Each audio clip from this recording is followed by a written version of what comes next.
My name is Hannah Blake, and I became a bride only hours before I almost became a missing person. I was sitting on the edge of the bed in the most beautiful hotel suite I had ever seen. White rose petals were scattered across the sheets. Soft golden lights glowed from the lamps, and the gentle music of our favorite love song drifted in from the living room. I should have been the happiest woman alive. I had just married Ryan Blackwood, the man I loved more than anything in the world. I was an orphan, a preschool teacher with no family, no wealth, no powerful name. And now I was suddenly the wife of one of the most powerful young businessmen in Westlake, California. I was still trying to let that reality sink in. When Ryan walked out onto the balcony with his phone, I saw him through the glass door. His posture changed instantly. His shoulders tightened, his voice dropped low. I could not hear what he was saying, but I knew something was wrong. 2 minutes later, he was still standing there, staring into the darkness, with his phone pressed to his ear like he was being held hostage by whoever was on the other side. Then suddenly, the door behind me burst open. Sophie, Ryan's sister, rushed into the room.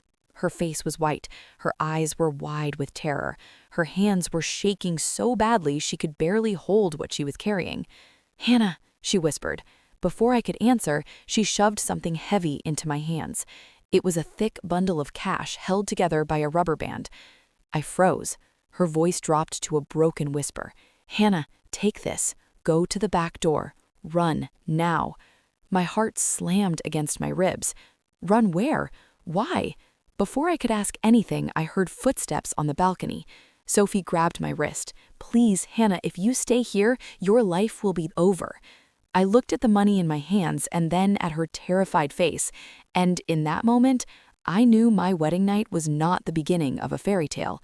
It was the beginning of a nightmare. Just hours earlier, I had believed I was the luckiest woman alive. Ryan Blackwood was not just handsome and successful, he was gentle in a way that felt rare. He listened when I spoke. He remembered small details about me. He never made me feel small. When I told him I was an orphan, he did not pity me. He simply said, "Then we will build our own family." That was how he won my heart. When his powerful family resisted our relationship, he stood in front of them and said, "If Hannah is not accepted, then I will walk away." I believed that meant he was brave. The Blackwood family lived in a mansion by the lake, guarded by iron gates and silent security guards. Gregory Blackwood, Ryan's father, was the chairman of a massive construction empire. His eyes were sharp and cold, like a man who was always measuring how much power someone had. Margaret, his wife, was elegant and quiet. She smiled politely but never warmly. And Sophie, their daughter, moved like a shadow, always careful, always afraid to speak too loudly. I thought they were just a strict, wealthy family. I never imagined they were hiding something far worse. When Ryan stepped back into the room after that phone call, he looked calm again, almost too calm. "Who was that?" I asked gently. "Just business," he said with a soft smile, pulling me close. "Tonight is about us." But his hands were tight on my shoulders, and his eyes were not smiling. I smiled back because that is what a new wife does, even though every instinct in my body was screaming that something was very wrong. Behind his warm voice, I could feel fear, and behind the walls of that beautiful mansion, I could feel something dark waiting to surface. The next morning, sunlight filled the room like nothing bad had ever happened. Ryan was already awake, making breakfast downstairs. The smell of eggs and coffee drifted through the house. He smiled when he saw me, like a perfect husband. "Did you sleep well?" he asked. I nodded, even though I had barely closed my eyes. Every sound, every shadow, every memory of Sophie's trembling voice had kept me awake. We sat at the long dining table together in silence. Then Margaret walked in, wearing a silk robe. Her smile was gentle, but her eyes were sharp. "Good morning, Hannah," she said. "I hope you had a pleasant first night in our home." Before I could answer, she turned to Ryan. "Sophie came home last night with swollen eyes. She would not tell me what was wrong." My heart skipped. Ryan did not look at me. "She was just being dramatic," he said. "She always is." Margaret nodded, but she was watching me, not him. Then Gregory entered the room, carrying a newspaper like a shield. He did not greet me, he did not acknowledge me. It was like I was invisible. That was when I understood this family was pretending nothing had happened, and pretending was their most dangerous weapon. When Ryan left for work, I knew I could not stay quiet. I needed to know what Sophie was trying to save me from, because no one runs from love unless love has already become a trap. As soon as Ryan left the house, I went straight upstairs to Sophie's room. I knocked once, no answer. I knocked again, still nothing. Slowly, I turned the handle. The room was empty, but her bed was unmade, and her desk was covered with scattered books. On top of the desk was a small notebook left open. I knew I shouldn't read it, but fear is louder than manners. I stepped closer.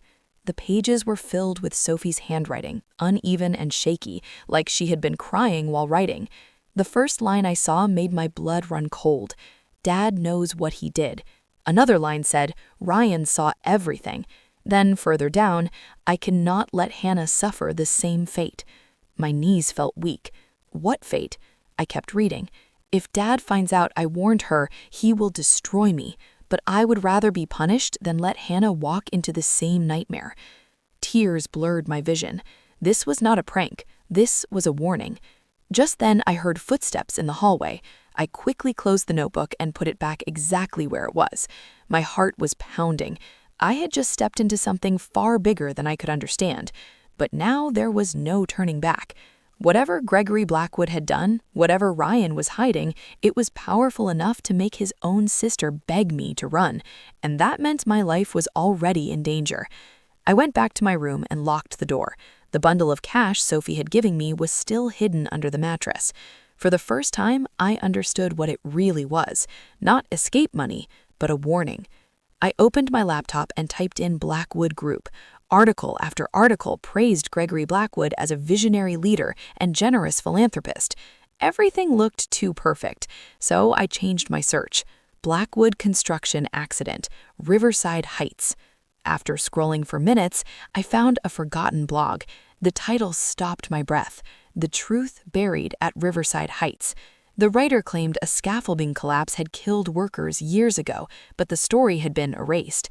Families were paid, records were changed, reporters were silenced. Then I read a comment that made my hands shake. The site supervisor that day was the chairman's son, Ryan. The room felt suddenly very small. This was not just a family secret. This was a crime that had been hidden behind money and power, and I had married into the middle of it. My phone rang from an unknown number. I almost didn't answer, but something in my chest told me I had to. Hannah, a quiet voice said, "It's Margaret. Do not let anyone know I called you. Are you alone?" I locked my bedroom door before speaking. "Yes." "We need to meet," she whispered. "There's something you must know." 30 minutes later, I was sitting across from her in a small coffee shop by the lake. She wore dark glasses and kept looking over her shoulder. Her hands were shaking. "Gregory knows about the Riverside Heights investigation," she said. "He's afraid."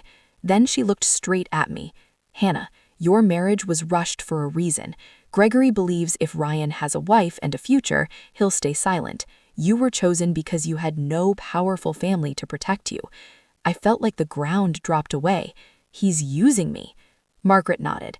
"Ryan did see what happened at Riverside Heights. He tried to stop his father, but Gregory broke him. He made him believe silence was the only way to survive." Margaret leaned forward. "If you stay here, Gregory will never let you be free.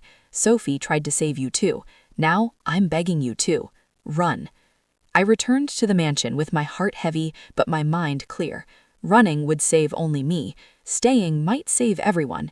I went to Sophie's room that night and closed the door behind me. "I know everything," I told her. "Your mom told me." Her eyes filled with tears. "I was so scared," she whispered. "You were brave," I said, "but now I need your help. We have to find proof, something your father can't erase." Sophie hesitated, but then nodded. "There's a spare key to his study hidden in the memorial room. No one goes there at night." That was our only chance. For the first time since the wedding, Sophie stood a little taller, maybe because for once, fear was no longer stronger than truth. Near midnight, the mansion was quiet. Sophie led me down a narrow hallway to a small memorial room filled with old photographs and dim lights. She reached beneath the altar and pulled out a small wooden box. Inside was a single metal key. We moved carefully toward Gregory's study. Every step sounded too loud. The door opened with a soft click. Inside, the air smelled of leather and smoke. File cabinets lined the walls. A heavy safe stood in the corner. I tried to open it, but it was locked. My chest tightened. Then I saw the computer on his desk. The screen asked for a password. I thought about Gregory and what mattered most to him, his pride. I typed the year he had won his biggest industry award. The screen unlocked. There was a folder marked RH, Riverside Heights. Inside was a single video. My hands shook as I pressed play. The footage showed the scaffolding collapsing, workers screaming, and Gregory standing there calmly on the phone. His voice was clear. Remove everything. No witnesses. I copied the file to a USB drive. This was the truth they had buried, and now I was holding. A car engine cut through the silence outside. Sophie and I froze. Headlights flashed across the windows. Gregory was back. We rushed out of the study and locked Sophie's bedroom door behind us. Footsteps moved through the house, slow and heavy. Then Gregory's voice echoed down the hall. Who was in my office? The door handle turned. Hannah, open this door. Ryan's voice followed, trying to calm him. Dad, there is no problem. But Gregory was not listening. He burst inside. His eyes went straight to me. What did you take? I said nothing. He stepped closer. Where's the drive? Before I could answer, Sophie stepped in front of me. It was me, she said. I was curious. Gregory's face twisted. You think you can lie to me? He raised his hand and struck her. Sophie fell to the floor. Ryan rushed forward. That was when I knew this had gone beyond fear. This was now violence, and Gregory would not stop. Gregory stared at Sophie on the floor and then slowly pulled out his phone. I warned you all, he said. He made a short call. Send them now. Ryan looked at him in disbelief. Dad, stop this. Gregory smiled. You should have stayed obedient. A few minutes later, two men in dark suits entered the house. They did not speak. They did not smile. They stood waiting for instructions. Margaret appeared at the top of the stairs. Her voice was shaking, but firm. If you hurt them, I will go to the police. Gregory laughed. You would never. She held up a small USB drive. I already copied everything. For the first time, Gregory looked uncertain. His control was cracking, and when a man like him loses control, he becomes dangerous. Gregory shouted for the men to grab us. Ryan moved first. He stepped in front of me and Sophie. Go, he yelled. Margaret grabbed Sophie's hand and pulled her toward the back door. I ran after them. Behind us, furniture crashed and voices shouted. The back gate was locked. Climb, Margaret said, pointing to a tree near the wall. Sophie went first, then Margaret. When I tried to follow, someone grabbed my ankle. I fell hard. Before I could scream, Ryan tackled the man. Go, Hannah, he shouted. I climbed over the wall and dropped onto the other side. I heard Ryan cry out, but Margaret pulled me away. We have to get help, she said. That is how we save him. We ran into the darkness, not knowing if Ryan was alive, only knowing that stopping now meant losing everything. We found a passing taxi on the empty road and told the driver to take us straight to the police station. Margaret and I handed over both USB drives to the officer on duty. He watched the video in silence. His expression changed. Within minutes, calls were made and sirens filled the night. They are going to the Blackwood mansion now, the officer said. Your husband is being treated as a hostage. Those words made my chest tighten. We waited in a small room, holding hands, not speaking. Every second felt heavy. After what felt like forever, an officer came back. Gregory Blackwood and the two men are in custody. Ryan Blackwood has been found injured but alive. Relief washed through me so fast I could barely breathe. We went straight to the hospital. Ryan was lying in a bed with bandages on his head. He looked at me and smiled weakly. Are you safe? He asked. I nodded, and for the first time since our wedding night, I felt like we might survive this. Just when we thought it was over, Gregory lawyers tried to claim he was not mentally stable. They wanted him sent to a hospital instead of prison. Our lawyers said we needed proof that everything he did was planned. Margaret remembered something. Gregory kept a black leather journal hidden behind his bookshelf.